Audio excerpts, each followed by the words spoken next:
So like we said, Monahan is the top-ranking police officer in New York City. Here now, Ben Shapiro, host of The Ben Shapiro Show, editor-in-chief of The Daily Wire, and author of the upcoming book, How to Destroy America in 3 Easy Steps. It seems like we've been trying to check off a few of those steps lately, Ben.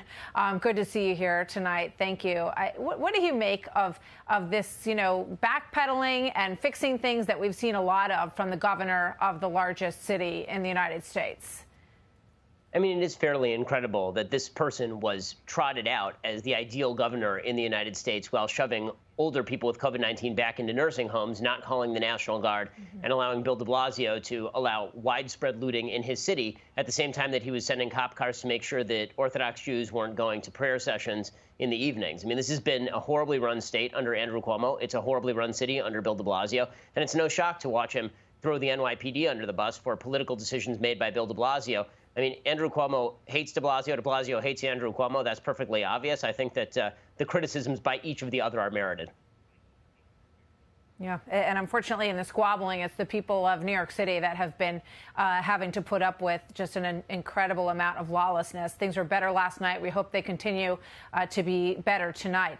This is a comment that President Trump made talking to Brian Kilmeade about the management of some of our cities in this country. Listen to this. And you notice that all of these places that have problems are not run by Republicans, they're run by liberal Democrats.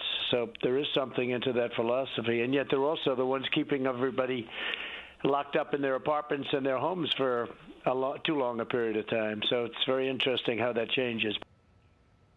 Ben, what do you say? There's no question he's correct about that. I mean, the fact is that Bill de Blasio 5 seconds ago was basically screaming at you that you were going to kill your grandmother if you went out within a 100-foot radius of another person without a mask on. And then he says that as long as you're protesting things that he wants you to protest, then you can breathe all over anybody that you could possibly want to breathe all over. I mean, the fact is, unfortunately, in cities ranging from New York to Los Angeles, the governance structures and the incentive structures are such that hamstringing the police and telling the police that on the one hand, they're supposed to keep law and order. On the other hand, they can't actually do anything to keep law and order. It turns out that doesn't end with good results. And so you've seen, L.A. County has been under curfew. We're under curfew again tonight. And this is a county of 10 million people because they can't get lawlessness under order.